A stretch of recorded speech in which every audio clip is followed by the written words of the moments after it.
All right, everyone, here we go. Last round of notes for this particular chapter, starting off with section 4 of your notes for chapter 3. We'll start off talking about radio receivers, AM in particular. You can receive AM radio fairly well when you are in motion. It's got good portability, especially now that we've had transistors in radios since the 60s. It is, however, prone to electrical interference. That's the kind of noise that you get when you listen to AM radio. The crackles, the maybe interference from other types of electronic equipment. By the way, have you ever been in a way where you've been in someone's kitchen and you thought you were hearing a radio signal? And you were hearing a radio signal, it just happened to be coming from a toaster? That can happen. It's a thing. There is limited frequency response. Remember, frequency response is how broad of a spectrum of wavelengths and sounds and frequencies that something is able to receive or transmit. That's why on AM you get a thinner, tinnier sort of sound. As far as FM goes, FM tends to be more noise-free and has a more dynamic range of sound. However, FM signals require a line of sight from the transmitter to the receiver. So AM signals have the ability to kind of bounce off the ionosphere up in space, so it can shoot up into the sky and then come back down and be able to reach your receiver that way. FM, though, if there's too many things that are blocking the way from a straight line distance from the top of the FM tower to your radio, you're going to get interference. Multipath distortion is commonly experienced in cars when a station's signal is reflected off buildings or tall objects. So sometimes you get signals that kind of bounce off each other, and you get interference from other stations and that sort of thing when that phenomena takes place. Smart radios, especially on the FM dial, radio broadcast data systems, or RBDS, allows these stations to be able to send information to receivers. That's how, if you have a radio that is equipped to do such a thing, you can see going across your radio receiver's screen things like the call letters of the station, what song is playing at that particular time, and other sorts of information that the station wants to give to you.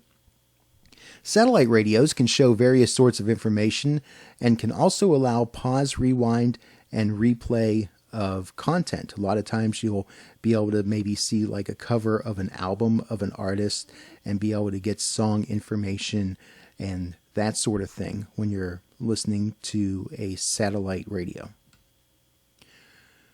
TV receivers, large screen TVs. You have projection systems where RGB signals, red, green, blue, are able to come from tubes reflecting on a separate screen. That was kind of the old way of doing high definition television, and it's still a thing. Just not so much as a home appliance, but with projectors and things like that. It's still pretty popular. Flat display televisions use new developments in computer imaging, and you see all the different technologies that are listed there on your screen. Multifunctional digital TV sets. Different features that many of us take for granted these days. Things like picture-in-picture makes it possible for the TV screen to display 2 or more channels at a time. When this came out, people that love sports loved this feature. Zoom allows you to fill the entire picture with just one small detail that you would like to see. And with freeze frame, you can stop the picture momentarily. And these were all cool features when they first came out. Audio storage, phonograph recording. USB turntables convert the analog signal directly into a digital one. You can pick up a device and you can hook up the audio out from your analog devices, record players, cassette players, that sort of thing. And this device would allow you to be able to save your content as an MP3 or a WAV. Magnetic tape and hard disk recording, where tape provides a rich, full sound compared to the crisp, clean sound of digital recording. So this is something that audiophiles tend to fight about, whether they like the warmth that is provided from an analog recording, or if they want no distractions, no noise at all, which can come from digital recordings. Video storage, magnetic video recording. 2-inch tape provided excellent, long-lasting copies of TV programs. And even when the consumer market was going digital for a long time, broadcast outlets were still using good old-fashioned tape. 3/4-inch VTR made the video cassette possible, making recorders small, portable, and dependable. VHS and Beta used 1/2-inch tape, which made it a little more affordable. Quality wasn't quite as good, but at the same time, there were different qualities that were available. High-fidelity Beta SP became a vital part of TV production. So in some markets where digital tape was coming onto the scene and being able to record on DVD was getting into consumer hands, a lot of television stations, again, were still using analog for recording and playback. As far as digital video recording, you do, again, have digital videotape, and this is a hybrid recording system combining the analog system of putting images on tape with new digital sampling techniques. And then you have just going completely tapeless. A lot of TV program production now moving from linear editing, which was using tape to find different scenes and do your edits in that sort of fashion. There were special devices that helped you to do that. On to desktop editing, where we've gotten to the point now where you can now edit video on a consumer level at pretty good quality, with different types of software that is available, both at cost, and there's also good free open source options that are out there. Storage and retrieval. DVD devices can upconvert standard DVDs to playback on HD television screens. So DVDs, when they came out, they recorded at 480 resolution.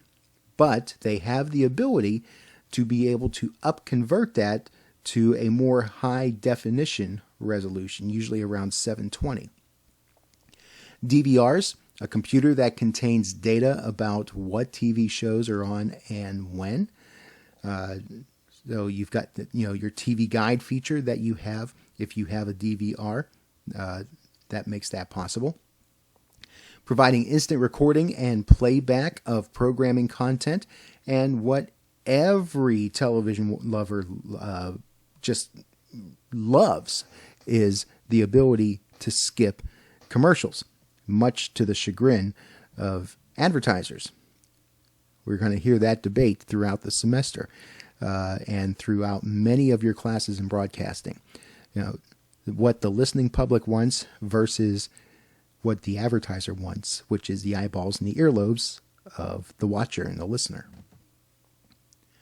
Webcasting. Streaming allows sounds and moving pictures to be transmitted online, and it's pretty much become commonplace these days, but it didn't take that long for it to get there. The first podcast was made available and called as such around 2004, 2005. And now it's becoming more and more common for people to have their favorite podcasts. There are two types of content available online. There's the real-time stuff, so live streaming events, and even those systems that allow you to play something on demand. But what it does is that it discards the stream as soon as it's been consumed. So it doesn't really save anything on your computer. It provides the content to your computer. Once you've seen it, it's gone. And then there's progressive scan, which downloads part of the file and then continues the download as the product is consumed. Codecs are compression and decompression technology that reduces the size of a media file. This is what makes the possibility of scalability. This allows for consumption of media on different types of devices for different sizes, different qualities. This is what makes it so that you can watch video content on your tablet or smartphone and get it in a certain format that's different from how you would consume it on your PC. And that is different from the type of content that you would consume on your smart TV. So it makes the content pertinent to and relevant for the particular device that you are on. When you have a smaller screen, you don't necessarily need to have as much detail to still get what appears to be a crisp, clear video product. And you may not also need Dolby Surround and that sort of thing on your smartphone as well.